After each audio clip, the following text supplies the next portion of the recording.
Hello, everybody, and welcome to episode 20 of Gamers Without Borders. This is TestZero, and with me are my two co-hosts, Ozzie Arcane and Johnny Chase. How are we doing this evening? Wonderful.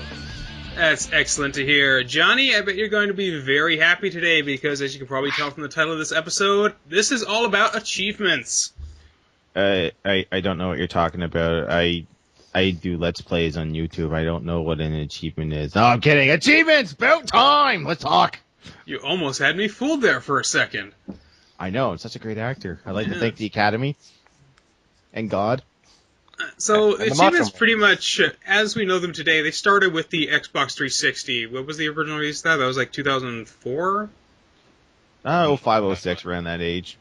Yeah, I think It's been a long console cycle here. Yeah, it's been almost 10 years, I guess. But they had precursors to achievements. They had things that you could do in these games that you would just kind of be able to brag about.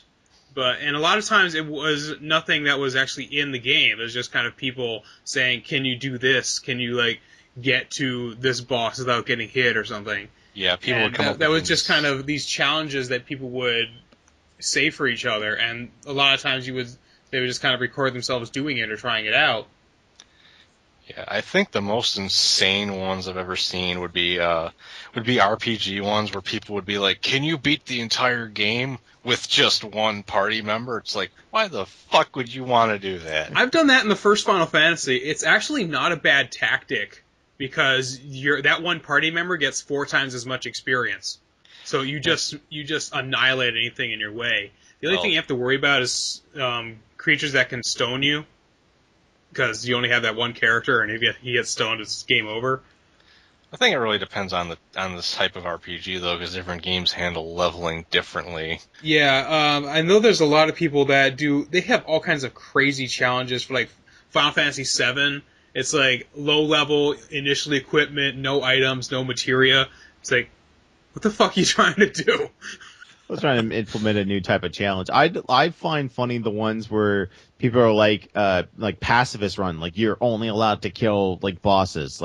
You can only kill something that will continue progression in the game. You can't kill little minions. So let's say I'll take a game for example, Teenage Mutant Ninja Turtles on the NES.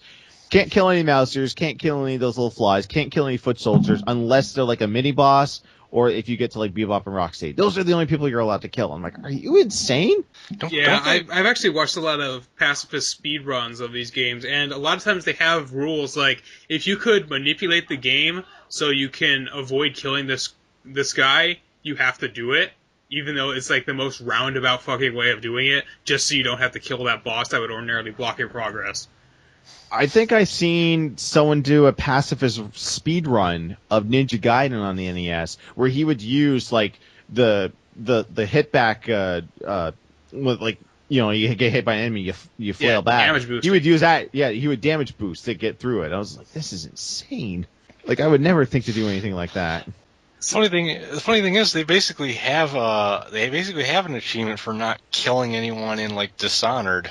In a more recent game, they actually basically have that as an achievement. Beat the game without killing anyone. It's you have to kind of design the game to be played like that. A lot of times, these pacifist runs, the game isn't designed to be played without killing anything. True. But something like Dishonored or, what was the other one? Alpha Protocol, or I think, Deus Ex Human Revolution. Those games are all kind of designed so you can play through the game without killing anybody. It's a very different kind of playthrough. You play through without killing anybody, so you have to sneak around, you have to knock them out, which doesn't really... It's weird, because knocking them out in Deus Ex Human Revolution, they will stay knocked out for the entire duration of the mission, so what's really the difference between them being knocked out or dead? Not much. No. Except doesn't the game give you more experience if you I think you get more experience if you kill them, but the game also gives you experience for getting through a certain section without getting detected. So that kind of balances out. So that was one thing I really liked about that. They did really balance it that way. But once we started seeing achievements with the Xbox 360, I think achievements really were one of the biggest new innovations in terms of video games. And it was just something that we had never seen before. I mean, going back, you had never seen the pause button, and then you had never seen online play, and then of course you had 3D graphics. I'm probably going a bit out of order here, but then, of course, we saw like 4 players at once. That was a really big innovation for a lot of these systems that were designed to have 4 controller ports and play 4 players at the same time. And I think achievements is probably the biggest, most recent one. I suppose purely downloadable titles is another one. Downloadable titles, but achievements did such a huge thing for changing these games and giving you more to do once the game was over. There were a lot of games that did have 100% completion, like a lot of the Metroid games they gave you a thing at the end where it's like you collected 78% of items in this amount of time, and they gave you special endings based on how fast you did it. That could sort of be considered a precursor to like an achievement. But the achievements actually gave you points for it. And the brilliant thing that the Xbox 360 did was all these points, even though they were completely meaningless, they carried over throughout all your games.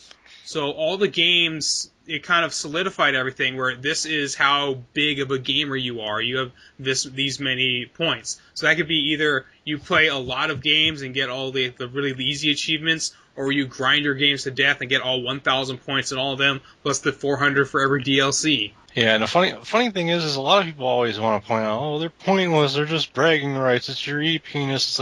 It's like, yeah, what do you think the epic gear in most MMOs is? Yeah, exactly. Although a lot of those do kind of have in-game effects where they do kind of give you boosted stats and things. Yeah, but at the same time, it's like once you have all the best stuff, then what are you going to do? You got to get more so that you can kill faster because the enemies get harder because you have to get more stuff. Yeah, except once you're at the very top, until they release a new expansion, all you literally have to do is sit there and look cool because you already got the best shit there is. It serves no purpose anymore. Exactly. So that's why I really like the idea of what Steam is doing, where your points actually give you things that you can do.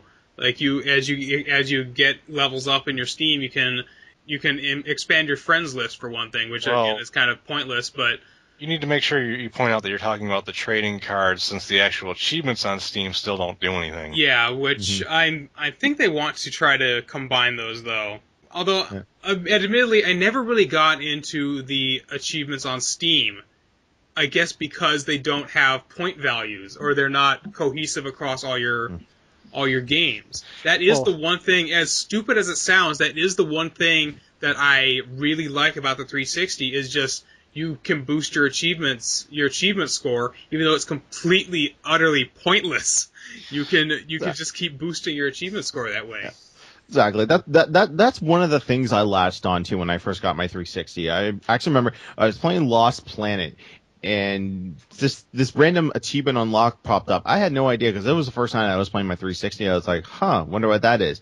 And back in the early days of 360, when they had that blade menu, back in the early days, they didn't. It's not like today when you get an achievement, it says achievement unlocked, X amount of gamer score, and then what the name of the achievement was. Back in the day, it would just say achievement unlocked. So you're like, what achievement did I unlock? How many points did I get? What do I gotta do? You gotta hit the guide button, and then like your game slows down, fades to black, and then that little blade on the side comes along, and then it tells you what you got. At first, I was like, what are these things? It's like, oh, these are just things that you can do in the game, and you'll get a score, and they're just, bragging rights to your friends and be like, hey, we're playing Lost Planet 2. What's your gamer score at? It's like, oh, I'm at 80. Oh, we're at the 600 because we did all this stuff in the campaign and in multiplayer. And I was like, that's kind of cool. And so it lets you kind of see how they progress the game. Exactly. What do you feel about achievements that there's really kind of two camps on it? One is that you should get achievements for playing through the game like normally, and it just kind of comes as you play through it, and once you get through it, that's the 100% mark. And then there's the people who feel, no, achievements should be awarded for doing something particularly special in-game. Like, if you play through the campaign, maybe you'll get an achievement for completing the campaign. But all the other stuff, that's all completely optional stuff that you wouldn't necessarily get. Oh, sorry. That is what I like. I mentioned this in my Tomb Raider video on my YouTube channel. I don't really like getting an achievement for completing a chapter or getting to a certain point in the game. It's like, well, I was going to do that anyway. Why are you rewarding me for doing that? I don't mind getting an achievement at the end of the game that says, hey, you completed it. Here's 100 gamer score because you completed it. I don't like the, progressional chapter-based achievements. I prefer just getting one at the end, or even doing it on difficulty settings. And that's actually one of my gripes with Tomb Raider is that you don't get one for beating it on the hardest difficulty. You could just play it on easy one time, and then boom, you got your campaign achievement. Personally, I like a mix of both. I mean, I like having the random thing that you actually have to try to do. But one reason I particularly like the ones that are actually for like completing a chapter and for beating the game is when you look at your when you look at some of your friends' games, you can see whether or not they actually bothered to play the fucking game, or if they just kind of bought it, looked at it once, and then never touched it again. I have tons of friends on my friends list who will just pick up a game, play it once. You'll see that one little achievement, and then they'll never touch it again because they just go through it. Yeah. Like I had a ton of... and that's the big pain with achievements is that once you have one unlocked, that game is stuck on your list forever. I think I have DOA 4 on mine because I played it at a friend's house and I brought my gamer card over because I had just gotten a 360 and he had one for a while, so I went over there so I could kind of just, and again because I brought my gamer tag with me on a little memory unit. Just because, it was what you do, right? You bring your gamer tag over and you play with them. And I ended up unlocking an achievement in DOA 4. I don't even remember what it was. Probably just something for, like, playing through the tutorial mode, actually. And it's still on my gamer tag. I'm like, whatever, it's 5 points. I don't mind liking the DOA series as a fighting game, really. But I've gone into that before.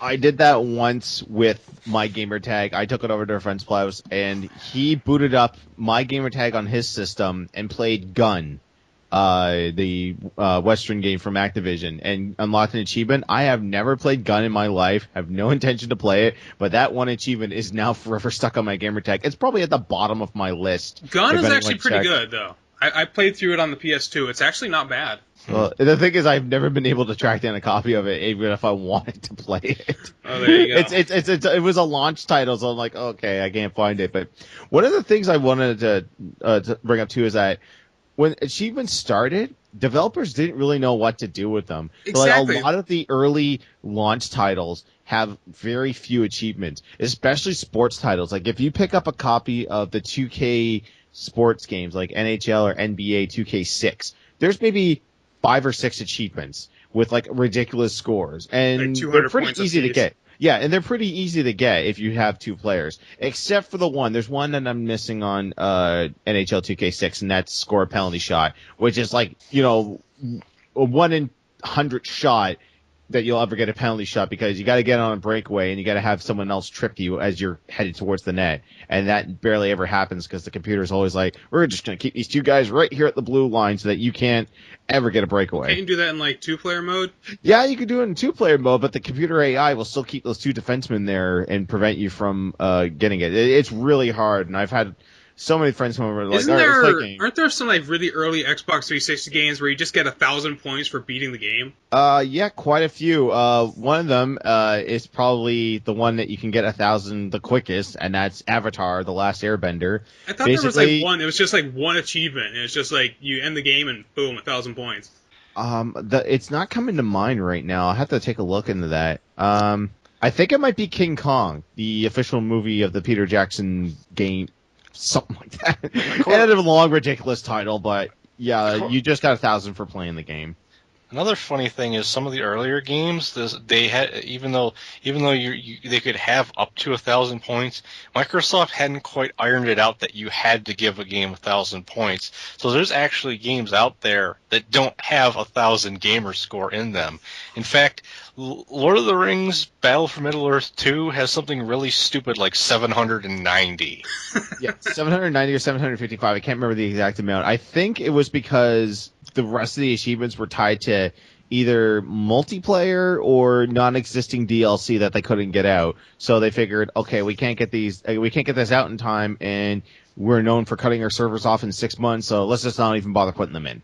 Yeah, that was one thing. The fact that they standardized it really kind of helped these things sink in, because they forced anybody to release the game on the 360 to give the gamer points on it. And that was just one thing that helped, like I said, help solidify all the games under one kind of mark. It's like, this is the Xbox 360 brand. This is what we do.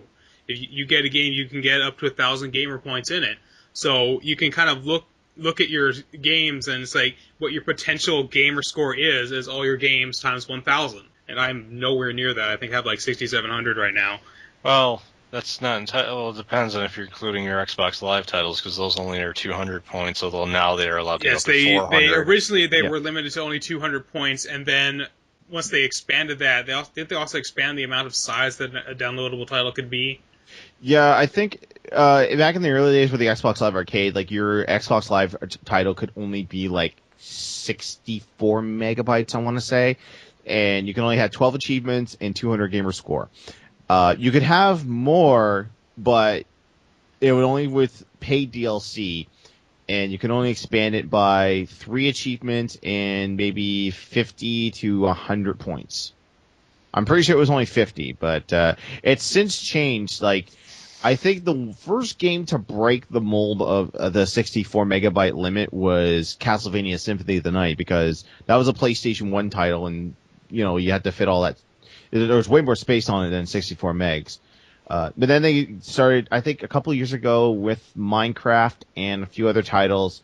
They expanded the amount of achievements you could put in, plus they upped the score to 400. Yeah, the very first, Microsoft's good at making their game be the very first one that's allowed to do a new achievement amount when they decide to break a barrier. Like, I think Halo 3 was the first game that was allowed to hit the 1750 achievement score. Yeah.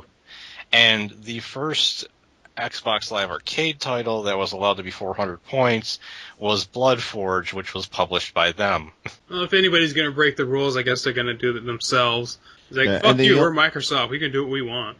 And the only game that so far has broken the 2,000 mark is Gears of War 3, with their copious amounts of DLC over the year the first year that the game was out. Yeah, the interesting thing is the only reason I really care about Gamerscore is on the 360. In other systems that have achievements and points for them, I really don't give a shit.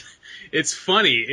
I don't have a PS3, but I played World of Warcraft, and they have points for all the achievements that you get in that. But I honestly don't care, because those aren't really tied to your Blizzard account. You can't really... I guess I don't really care too much about World of Warcraft in the first place. I love the setting, but not the game so much. I kind of feel the same way about it as I do Sonic the Hedgehog. Yeah. Well, personally, I love the trophy system. I think part of the reason I like the trophies as much as I do is because as a big RPG guy, I kind of like the idea of having a level instead of just a score that's just all of the numbers added up. Because on PS3, you actually have a level that you get experience based off of what type of trophies you get that go towards leveling up. That's interesting. So it's kind of similar to the way Steam does it with their trading cards, or their badges. Yeah, except it's just based completely off of your trophies instead of like the weird trading card system thing they get going on Steam. Yeah. Well, with Steam, they're doing it a really interesting way. You get trading cards and you craft badges, but you can also get badges for doing other things in the community, like you leave comments or you get a really popular video submitted from your account or something, and you get badges and Steam-linked achievements through that, and then you can gain experience that way. And I think we're starting to see kind of an amalgam of mixing things you do in-game with things you do in the gamer community, and those just kind of mix together to create something that's different than we've seen before. And I'm really excited to see how things are going to work out in the future with a lot of these systems. Because I'm looking forward to the date when you can unlock something in-game, and that'll give you, like, in-game currency to buy other stuff. And they've seen a lot of stuff do this. It's like you can either pay like actual money to get coins in game, or you can play the game to get coins, then unlock stuff. But I've never seen like you can unlock points and then use those points for actual purchases. Like you could buy like another game. Like for example, like on the Wii, like you would get actual Wii points, and then use those Wii points to buy things on the Wii Marketplace. Although you almost can on Steam because of the fact that you can sell the cards for actual money on the market. Yes, that's the closest we've gotten so far, and I'm fully expecting a company down the line to actually have that. Like, you can actually earn money in game. We of course we've seen this with stuff like Diablo 3 or like the real world marketplace, or even like black market stuff in World of Warcraft, where you can actually earn real world money in game and then use that to go back into the game, or you can buy other stuff with it. And we're starting to see that in terms of, but a lot of these games, it's kind of based on more just you grinding out this money, but it's not really linked to your actual skill. Because some of these achievements can be pretty fucking hard to do. Some of them can get ridiculously difficult. Well, if you were mentioning about getting, like something monetary value for achievements, there's actually with Xbox, there is a program called Xbox Live Rewards that you can sign up for. They would give you Microsoft points if you did surveys or if you did certain things like renew your gold membership, or if you watch Netflix or something. Lately, though, they've been doing this thing. They have another thing. I think it was introduced about 6 months ago, where they actually gave you points and rebates based on your achievement score. I think there's 3 different tiers, and they also give you some type of avatar gift, which doesn't really matter. I actually haven't even received any avatar gifts, but I'm looking at my statement right now. I've actually earned quite a bit of rebates back. They're just 20 points, 50 points, 70 points here. I get 2% rebate back on my marketplace purchases because my achievement score is over 25,000. So I thought that was pretty cool. They are changing things because Xbox, and with the release of Xbox One, they're no longer doing points. They're actually doing real currency. So I don't know what the full future for Xbox Live Rewards is at the moment.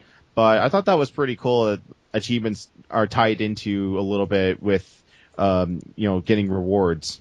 I think it's kind of silly if they are going to go the real money route when they do that, because I've seen a lot of times where they give you, because you're like an Xbox Gold member and you have like a really high score in their achievement program.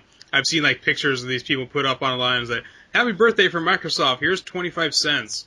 Because they gave him it gave him a free 20 gamer point or 20 Microsoft points. Like, gee, thanks. Yeah.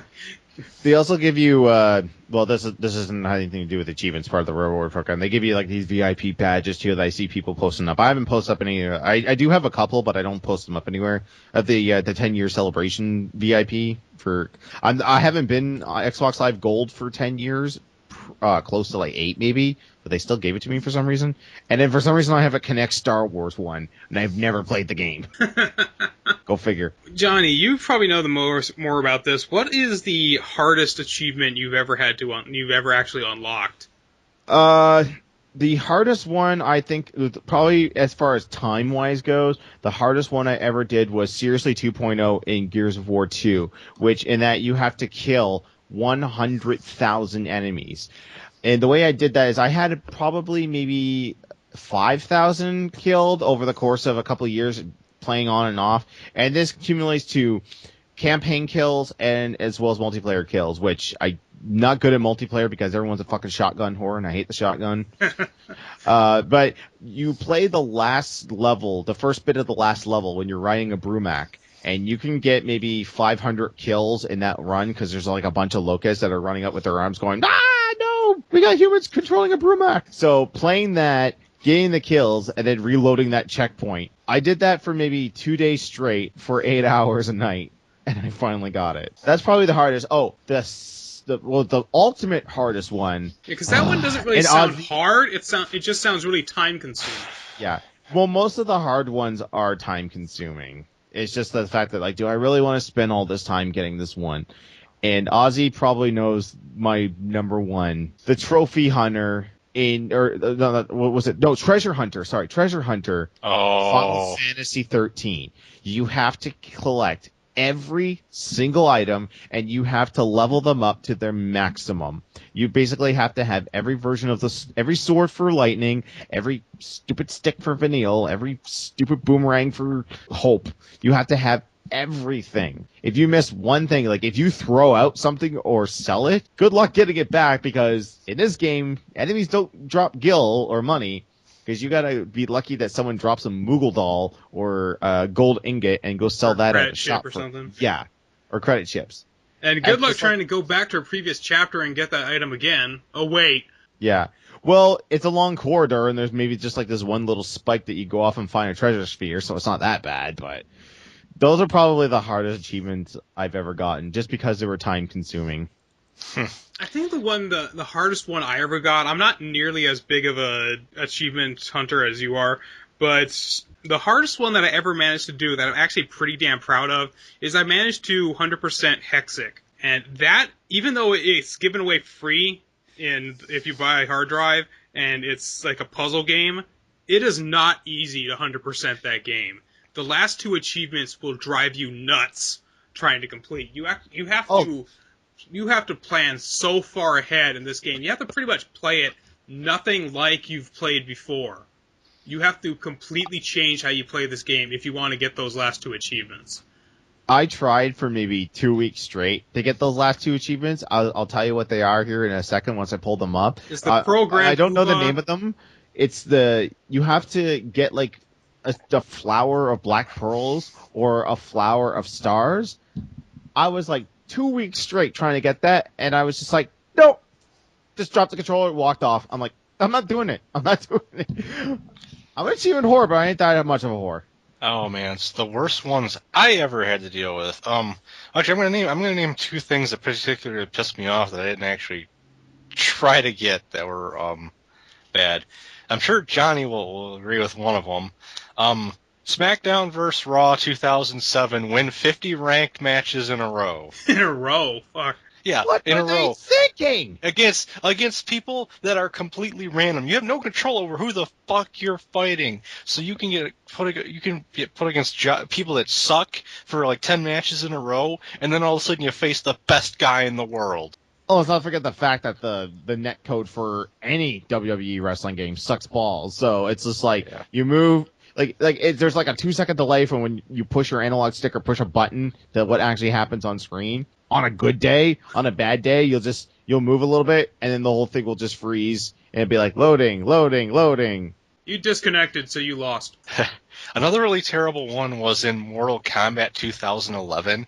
There was an achievement that said master all fighters, which to master a fighter, you had to do so many fatalities, so many X-ray moves, and all this stuff. But the real kicker was you had to play as that character a total of 24 hours. So for the achievement to master all characters, you had to play Mortal Kombat for a minimum of 720 hours. No. But the worst achievement I've actually managed to get was the one for beating every campaign in Left 4 Dead 1 on Expert. Whoa. There is no way you will ever do this with AI partners. You have to have a full group of 4 people. And let me tell you, trying to play that game on Expert will make you hate your friends. Because someone's going to accidentally shoot you in the head at some point, kill you in one shot, and there's going to be nothing but swearing for 10 minutes. No, applaud you, sir. I applaud you. I don't even bother. Yeah, because there was actually a point where me and my friends we were in one of the trains in the subway. One of them was ducked down, so the other one was standing behind him, able to shoot over him, and somehow he managed to shoot him in the head. All of us could see that he was still ducked, but he's like, "Why'd you stand up, Nick?" It's like, he didn't stand up. You just suck at aiming and shot him anyhow. Ugh. But the worst part was always trying to survive the finales where you have the nonstop fucking horde coming at you and you have to stay there. Segment. Yeah. That cliche that's been in every goddamn shooter ever. You know, you gotta wait for the escape vehicle and you gotta fight off all Cover me, Gordon, I need to reset the elevator. Those were painful. You had to figure out how to exploit the stage in order to win. Otherwise, you couldn't do it. Yeah, because isn't there an achievement in that for you have to survive without taking any damage? Fuck me. Yeah, that one's actually isn't that bad because there's on the No Mercy Hospital rooftop where the finale happens. There's a room you're not supposed to be able to get into. That I've heard of that. I've seen that. If you get in there, the zombies can't find you. So you just wait for the vehicle to arrive and then you run out and run past everything. Well, I guess that brings it into. I know there's a lot of pride among achievement horrors where they try not to cheat in order to get these things. Like, the one rule they have is that you have to unlock the achievement yourself. Yes. That's why it's particularly bad when somebody accidentally plays the game on your gamer tag, like we mentioned earlier, where, what was it? They played Gun on yours, Johnny? Yeah, Gun. Yeah, see, for me, one of my friends was playing Guitar Hero 2 at my house, and he didn't bother to notice that he didn't log me out. So I have Guitar Hero 2 on my gamer tag. And can't get rid of it. Yeah, and Guitar Hero 2 has one of those hard achievements. I think it's called Kick the Bucket. I think you have to play the Buckethead's, I can't even remember the name of the song now, but you gotta play that on Expert. Although, one thing happened to one of my friends that was far worse is his account actually got hacked. So he has FIFA on his account because somebody played the game on his account while they had hacked his account. Oof. But yeah, as TZ was saying, you need to get your achievements yourself, and you really shouldn't play games that are considered shitty games just because you know the achievements are easy. Well, yeah, I don't really think a lot of achievement horrors follow that rule, because I read this article about like this woman who has like 400,000 achievement points, and she has played through games multiple times. She has like the German version of BioShock because it has separate achievements than the American version. You know and what? She even bought a German Xbox 360 to play it on. That's an extreme level of dedication. That's not quite the same as renting Avatar: The Burning Earth and getting all the achievements out of the tutorial. Rent it. I just borrowed it from my brother and gave it back to him. Because, playing multiple versions of BioShock, you still have to pull off the achievements every single time. Yeah. Some of those aren't easy. Yeah, especially for the ones that try to go for the Arkham Asylum, because you can get 4,000 points if you perfected Arkham Asylum, the Game of the Year edition, and then the 2 Games for Windows versions. Because Games for Windows have achievements, and they can be linked to the same gamer tag. But when you're talking about easy achievements, I know of people who will import some Japanese games for the 360 that are just basically ebooks. Visual novels, yeah. Yeah, visual novels. And you just go through that, bam, easy 1,000. Of course, I never even knew about these. I can't admit, or I was going to say, we know, aside from it, like, even bringing up Avatar, it's like, some of the easiest games usually are kids' games, or games that are geared towards kids, like Kung Fu Panda is considered fairly easy, 200%. Yeah. TMNT, the one based on the CG animated movie, that's easy. You just basically have to do each of the turtles' super moves, beat a level without dying, and then just beat the game. And that's pretty much it. The funny thing under what circumstances could you see that, like, Avatar game? Under what circumstances could you see those achievements being difficult? They're not. Like, if you're talking about Avatar specifically, the achievements in that are based off of getting your combo up to a certain amount. Yeah, and you can do that in like the first 5 minutes because there's just a wave of enemies that they have you attack. Yeah, because all you have to do is just keep hitting the attack button. I mean, the hilarious thing is I've actually seen people mocked because they admitted that they beat the game and didn't have all the achievements. Wow. But I think what Tess was talking about is like, you mean like someone who doesn't realize that you can do this in Avatar? Yeah, like they don't realize that you can get these combos, or they deliberately try to avoid getting combos. Well, or even if it is like the target audience for the show, would it even be very difficult for them? No, it wouldn't. Yeah, well, I think it just depends on if you really want these achievements or not. That's why most people seek out this game, and most of them found out about this through websites like I frequent Xbox 360 achievements.org and achievementhunter.com. This is where I learned most of the things that you can do in order to get some of these achievements. Yeah. I mean, I heard how easy they were. I just didn't want the game on my gamer tag. Conversely, the easiest game I've probably 100%ed, that I actually 100%ed on both the Xbox and the PS3, is Mega Mind. Which wasn't that bad of a game, but I mean, it's a linear, And did you get that just for the gamer score? More or less. I rented it. I didn't know how easy it was going to be. I rented it to see what it was like. I 100%ed it, and then when I got my PS3, I was like, you know what? I need some way to boost my trophies quickly. I'm going to go rent it again. That's one way to do it, I guess. Yeah, because the trophy list, if it's a third-party game that's released on all consoles, the achievement trophy lists are identical. The only difference is with the PS3, they add in that extra platinum for 100%ing it. Oh. You 100% it on an Xbox, it just puts it on your completed game list. There are rare exceptions where it's different because based off of how many golds, silvers, and bronzes you have in the game, you're only allowed to have so many of, like on the PS3, you're only allowed to have so many of different color varieties that equal a certain amount of experience.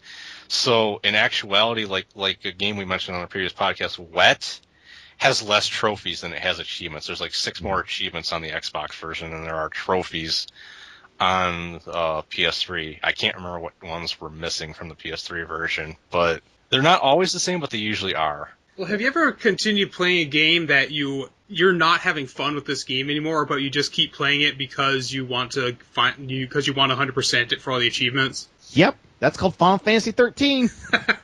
The only times I ever do something like that is when I'm just so close to finishing it anyhow that it almost feels stupid to not get that last 1 or 2 achievements. Because when you're almost there, it doesn't feel right to just walk away and not finish it.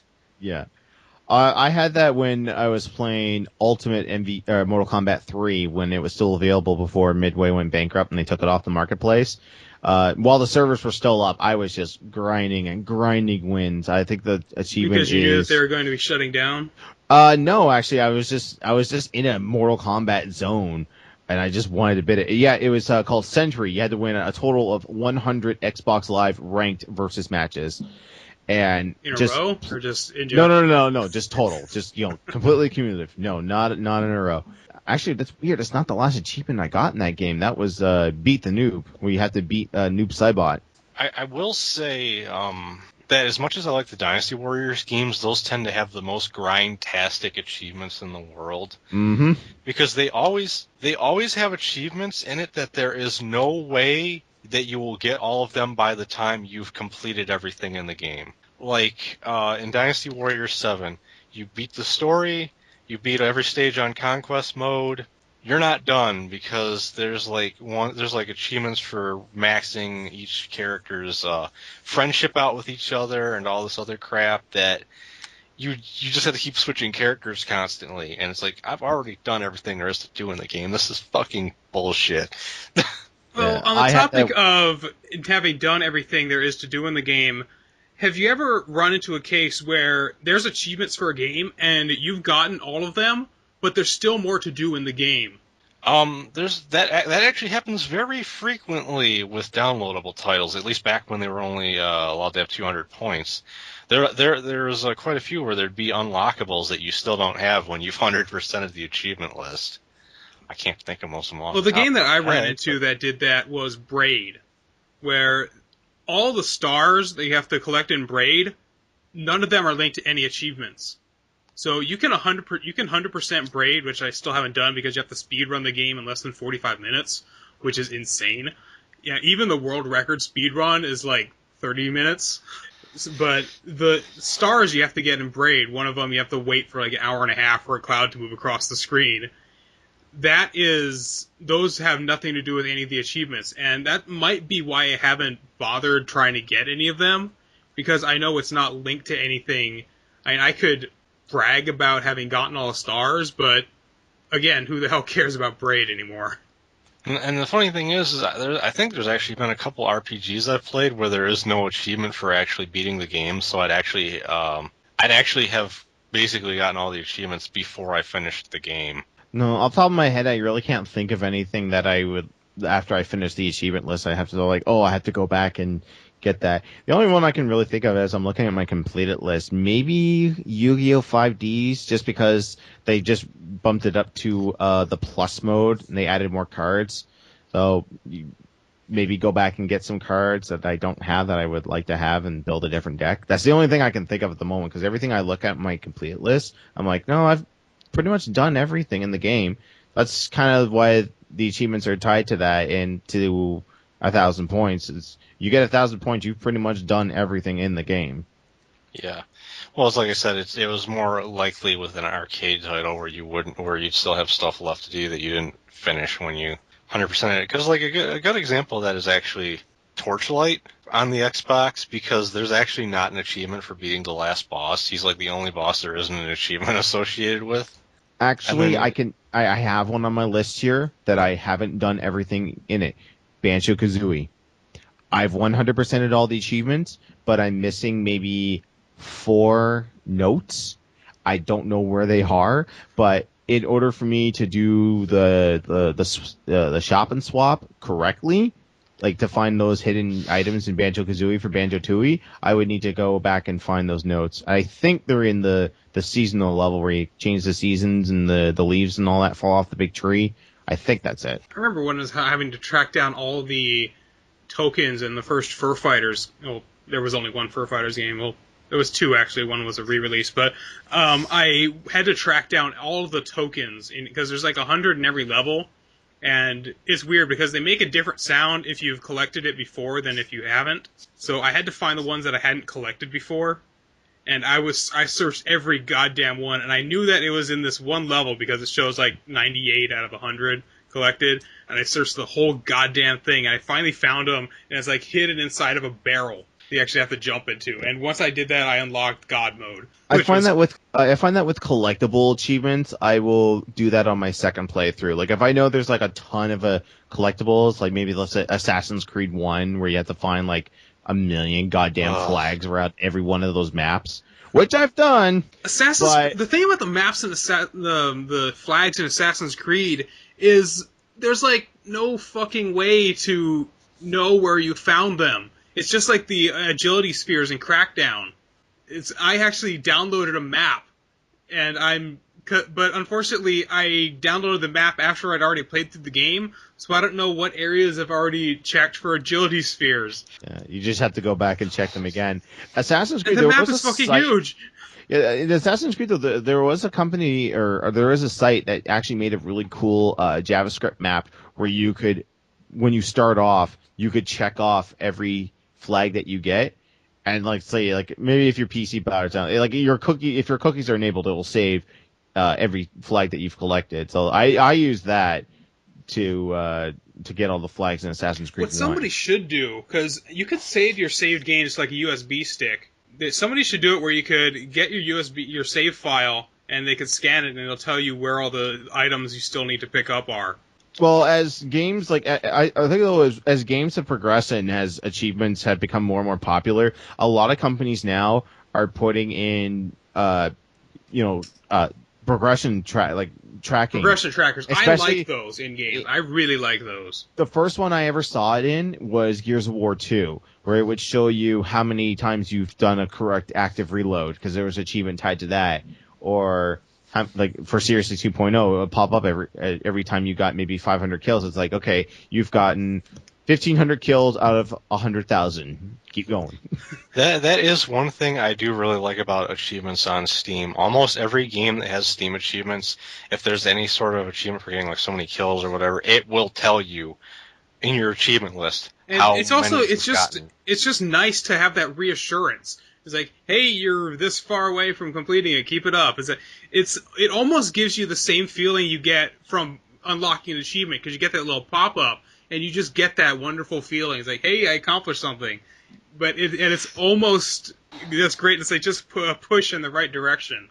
Yeah. One thing that can be particularly bad about achievements, though, is when you have ones that are literally unattainable. Yes, and it's not that they're unattainable because no sane person would ever try to complete this, but no, these games are literally, you cannot complete them because either the online servers are down, or it's just the achievement itself is broken, it's not coded correctly, so nobody who owns this game can ever unlock it. The two worst instances that I can think of, one was the Hellboy game for the Xbox 360. It had it was a 1,000 achievement score game, but it released that 1,000 achievement score that it came with was including achievements for DLC that was to be released later. That was never released. Wonderful. I think another one, I don't remember the name of the achievement, but it was in Ghostbusters. There was a really bug achievement, and they couldn't couldn't get it. Yeah, they couldn't patch it. Well, they could patch it, but it was, to understand, to patch a game on Xbox or to do any major changes, it costs a lot of money. I think before Phil Fish went on his little tirade there, the patch for Fez would have cost him $40,000, and this is a pretty game-breaking bug that's in it. Like, it'll corrupt your save file, you'll lose that, I heard about or the game that, won't even load. I've had on Fez, I've had 2 different playthroughs that would just not load up. Like, I would leave the game alone, I would come back to it, I would try loading it up, and as soon as I would hit start game, it would just freeze. I ran into that on Steam, where you load it up and it just loads into a black room. And they already pissed me off by instituting the required Games for Windows Live controller. So if you use a different controller, the right analog stick doesn't move correctly. Oh, so yeah, I saw your video on that. Yeah.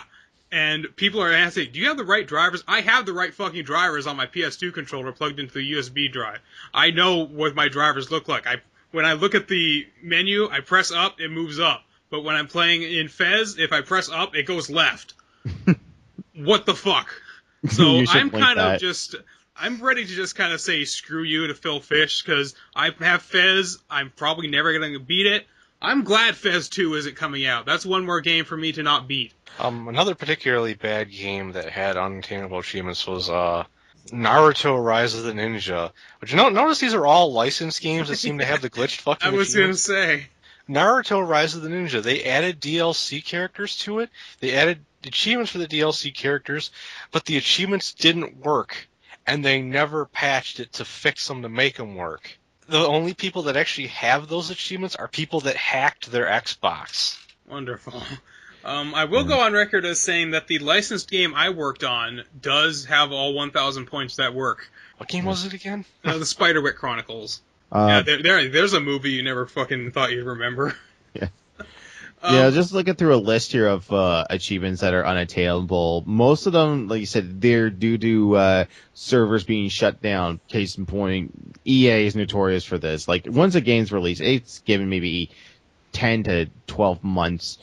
And if they're getting ready to release, like, let's say, like, they go from Madden 13 to 14, they'll shut down those servers and make way for the new ones. Thank you for all your support over the years. Yeah. And it really sucks when you've got achievements in a game and then they shut it down completely. Like, I've actually have achievements in 1 versus 100, the Xbox Live game show. I have a few of those, and then they canceled the whole thing, and now I've got a bunch that are just unattainable. The only reason that I couldn't get them is just they just broadcast the show when I was working. Like, I couldn't log on and play the game. I never got anything in 1 versus 100 because I never had gold. But I played it when they were doing, like, the free weekend or whatever, so it's like, I figure why not try it out. Although another interesting one, another licensed game on Marvel Ultimate Alliance 2, they added DLC for it, and because of licensing issues with Marvel, the DLC went down after like a month and a half and was unattainable. Well, on the subject of you have these points in these games, would you rather delete the game from your account and lose those points? In some cases, yeah, like particularly with Guitar Hero 2, where it's because my friend played the game on my gamer tag because he wasn't paying attention.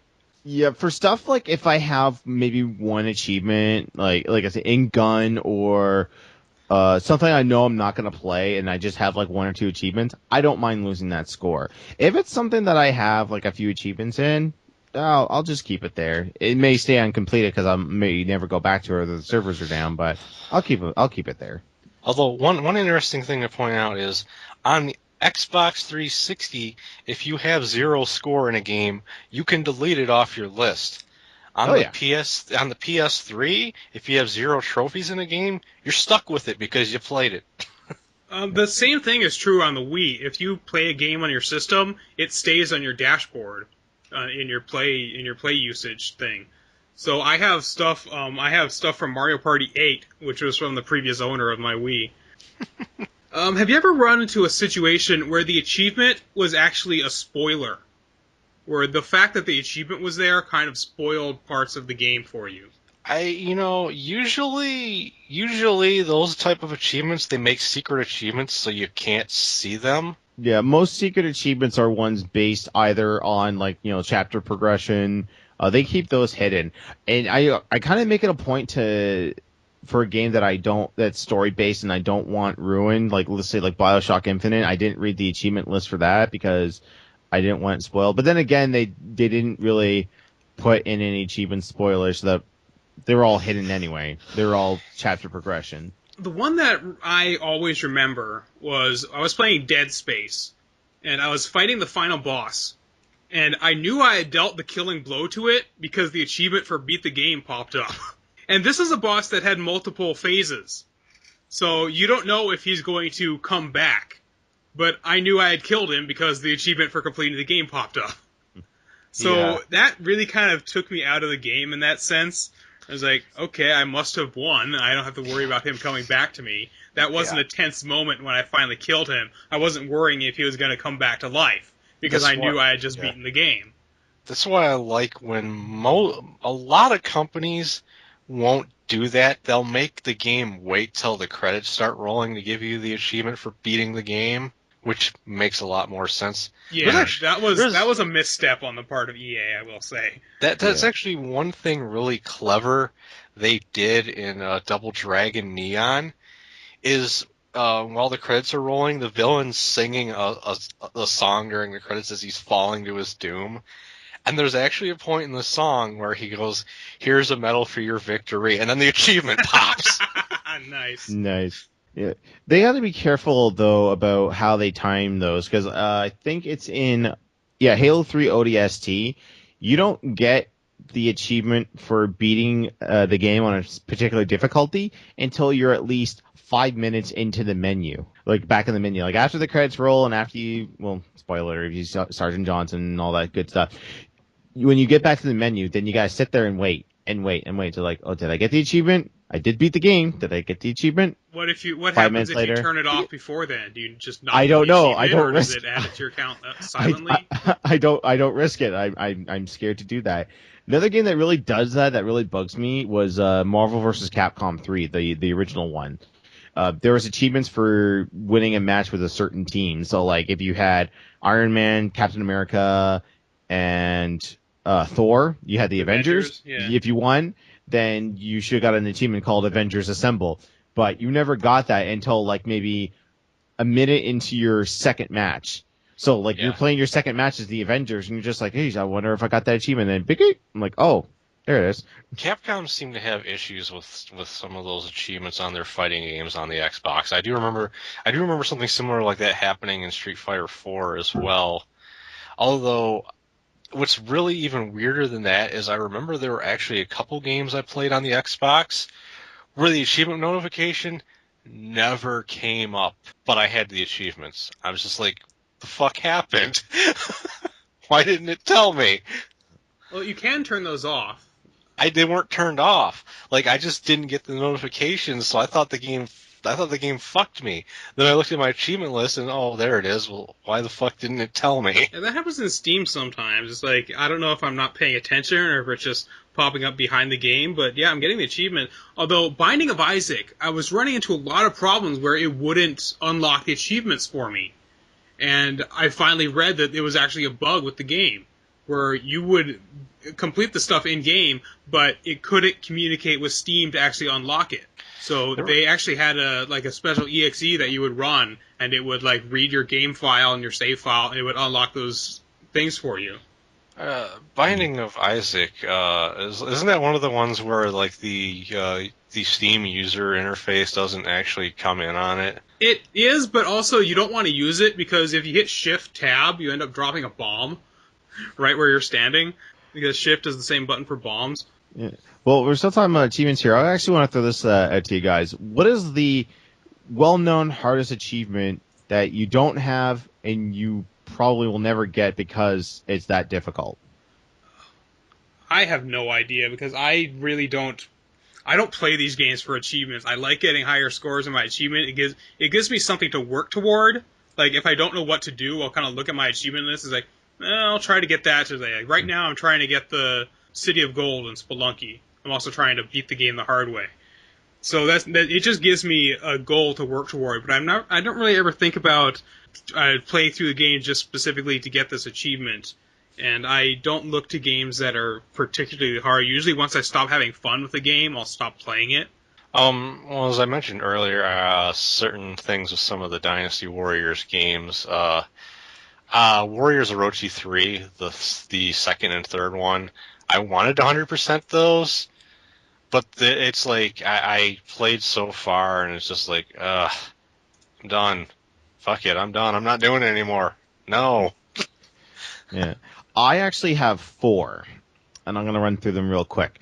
Actually, well, not actually 3, because there's one that I actually will try to get, and that's the 7-Day Survivor achievement in Dead Rising, where you have to play on the game's Infinity mode.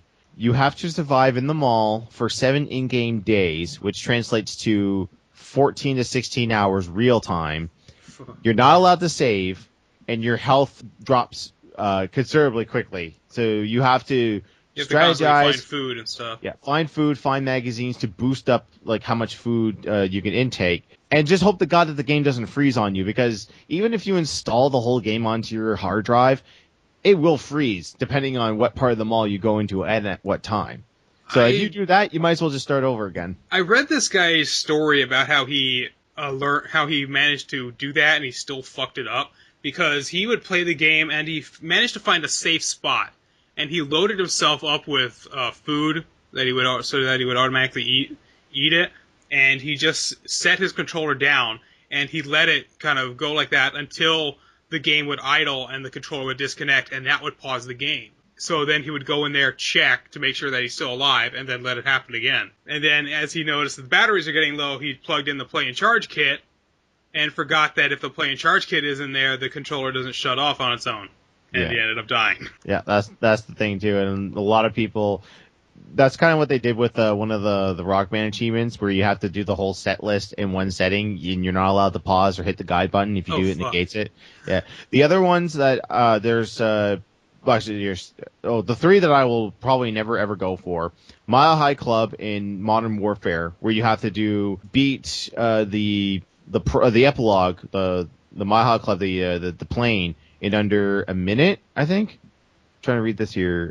It's like under a minute and like survive. Like and that's on the hardest difficulty. We'll never do that. One thing that does kind of bug me about some of these achievements, like the Rock Band thing, you have to, because there's often a lot of superstition associated with this stuff. It's like, did you do it right? Did you do it wrong? Did you fuck up at some point? Could you imagine playing through the entire set list, and just because you hit the guide button too early, or like you hit the game hung up at one point and the game thought that it was a pause, that you don't end up getting it? That is why I like those achievements that give you progression achievements. So you know you're still working towards that. You didn't fuck up at some point, and now the game isn't tracking it anymore. Well, yeah, the thing about the Iron Bladder one for Rock Band, where you have to actually play the entire endless set list in one sitting without pausing, is if your battery in your guitar controller dies, that counts as pausing it. If your battery dies, you're fucked. Yeah. Well, I have wired guitar, so it should be no problem. Well, the other thing is, though, the irony, or the thing that sucks about that is Rock Band 2, when they released that, the controllers that came with Rock Band 2 were all wireless. So if you didn't have a previous controller, you were at the mercy of your batteries. Would the batteries last long? The entire set list, that's pretty fucking big. 5 that's hours. Like 4 hours.